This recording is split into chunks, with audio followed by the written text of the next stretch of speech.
On a summer night in 1999, two best friends, J.B. Beasley and Tracie Hawlett, set out on a journey that would end in tragedy. The high school seniors from Dothan, Alabama, were headed towards J.B.'s birthday party in Headland, but they took a wrong turn and found themselves lost. In a phone call to her mother, Tracy reassured her that they were on their way back home, but neither she or J.B. ever made it.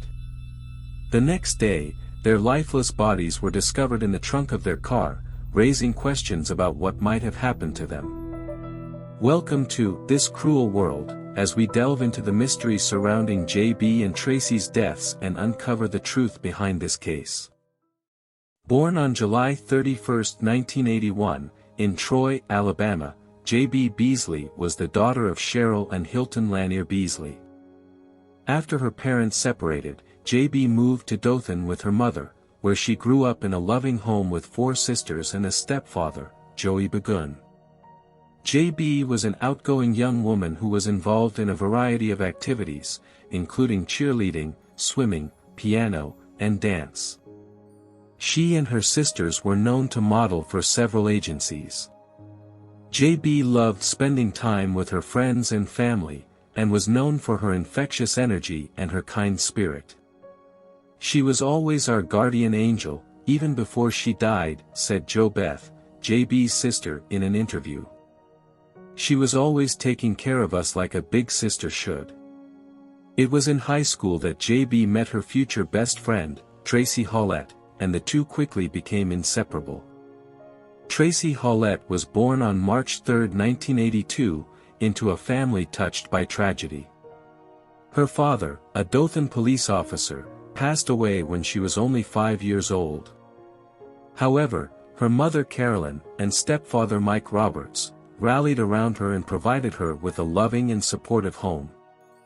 Though Tracy was a shy individual, she had a kind and selfless heart, putting others before herself, especially her younger brothers. As a student at Northview High School, Tracy excelled academically and as a cheerleader, where she met her best friend, J.B. Beasley.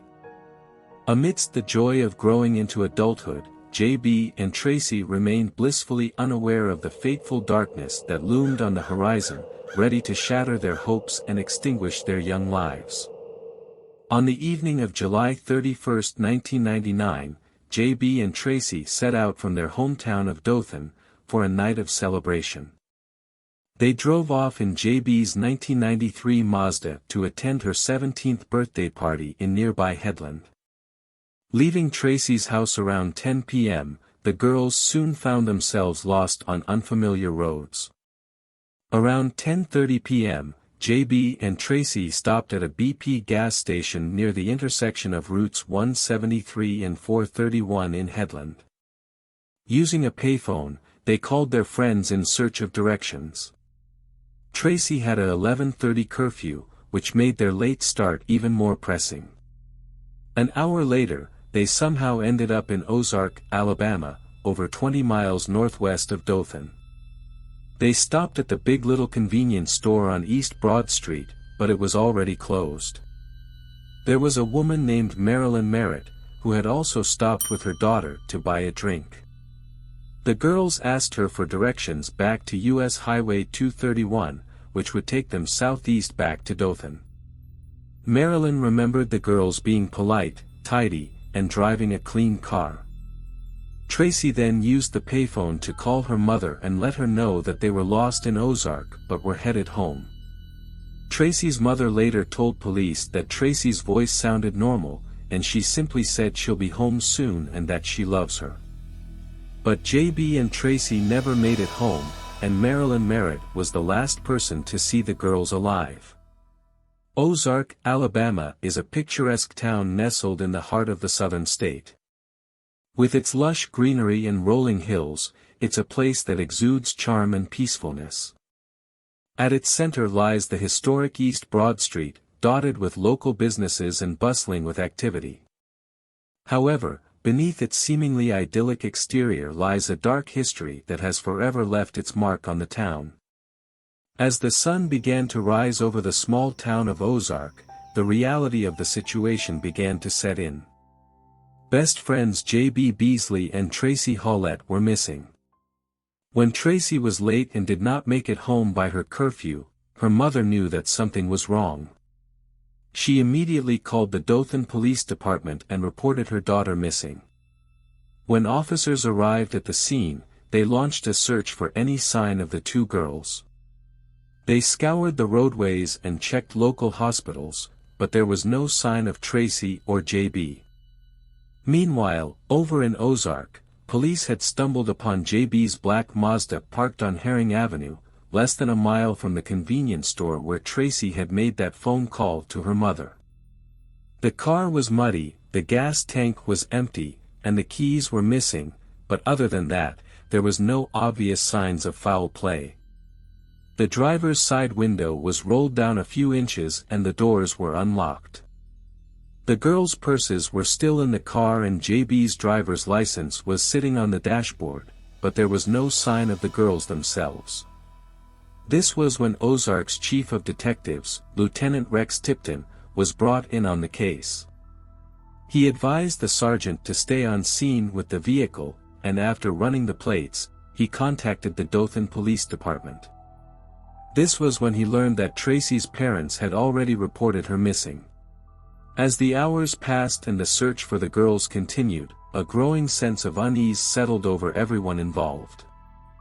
Finally, at noon, a Dothan police investigator was sent to Ozark to have J.B.'s black Mazda towed back to Dothan. As the officers waited for the tow truck to arrive, the Dothan investigator realized that he could open the trunk from the inside. With a growing sense of dread, he released the trunk and found the lifeless bodies of J.B. and Tracy. The horrors that lay within the trunk of J.B.'s black Mazda would forever haunt the families of Tracy and J.B. On that fateful afternoon of August 1, 1999, as the sun beat down on the small town of Ozark, the discovery of their bodies shook the community to its core. The girls' bodies were found in a state of disarray, their clothes sullied with mud, and their bodies marked by the cruel hand of fate. Tracy had a single gunshot to the temple, and J.B. had suffered a shot to the cheek. The aftermath of the horrors they endured in their final moments were evident, with briars clinging to Tracy's pants, the scratch on her arm, and the semen found on J.B.'s clothing.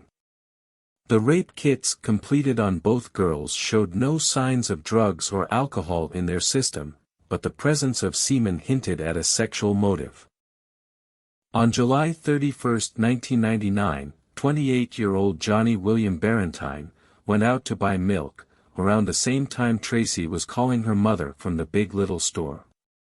Barentine returned home around 1 a.m., shaken, telling his wife that his car was hit by a black truck. After news of the girl's murder was made public, Barentine told his friends he had information about that night. They urged him to go to the authorities to collect the reward. On September 1, he went to the Ozark Police Department, where he was interviewed for 4 hours and changed his story 6 times. One of his stories was he had picked up a tattooed man and they went to the convenience store.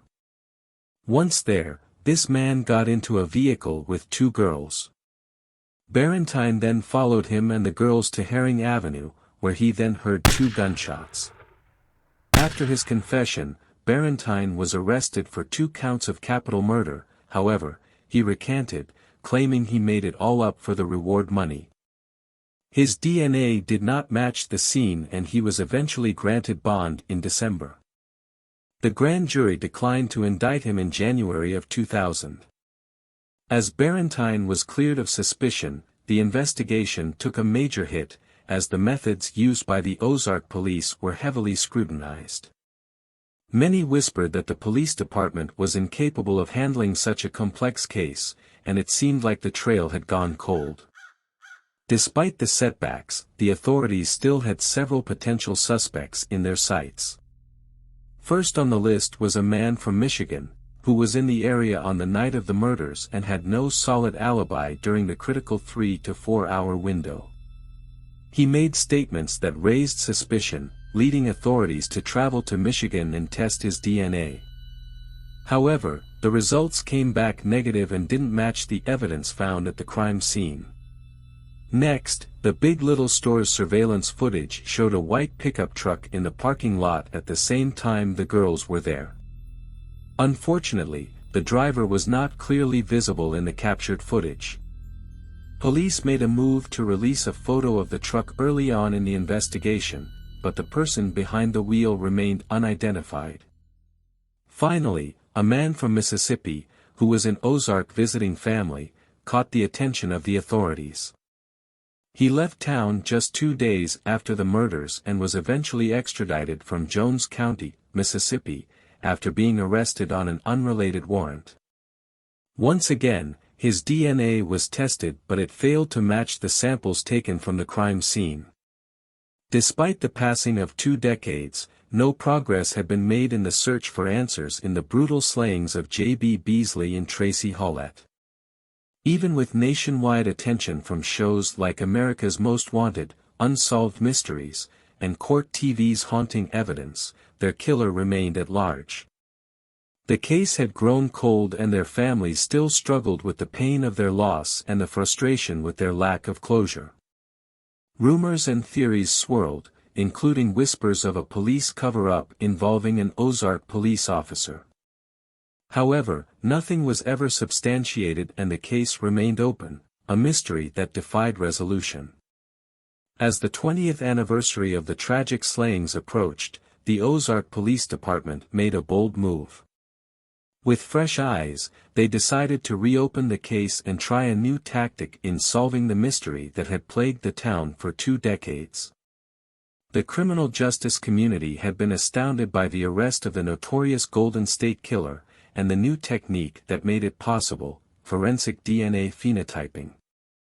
The Ozark police learned of this new science and thought it could be the key to unlocking the mysteries of J.B. and Tracy's death. The Ozark police submitted the DNA to Parabon Nanolabs, a leader in the field, and after a thorough analysis, the results were confirmed by the Alabama State Lab. The outcome of the investigation was shocking, to say the least. In 2019, police announced the arrest of Coley Lewis McCraney, a 45-year-old truck driver from Dothan, on 5 counts of capital murder and 1 count of first-degree rape. McCraney, who lived a mile from where the girls' bodies were discovered, was not considered a suspect in 1999, and was never even under investigators' radar. He was a religious man with no prior criminal record. The small town of Ozark was stunned, including the current police chief, Marlos Walker, who had actually gone to school with McCraney. Everyone who knew him couldn't fathom he would be responsible for such a heinous crime. But with the evidence stacked against him, and the new technology behind it, McCraney will finally be brought to justice for the murders of J.B. Beasley and Tracie Hawlett. What could have driven him to commit such a crime? Do you think there's any truth to the allegations of a police cover-up? Share your thoughts in the comments section below. Remember to like, share, and subscribe to our channel for more intriguing stories.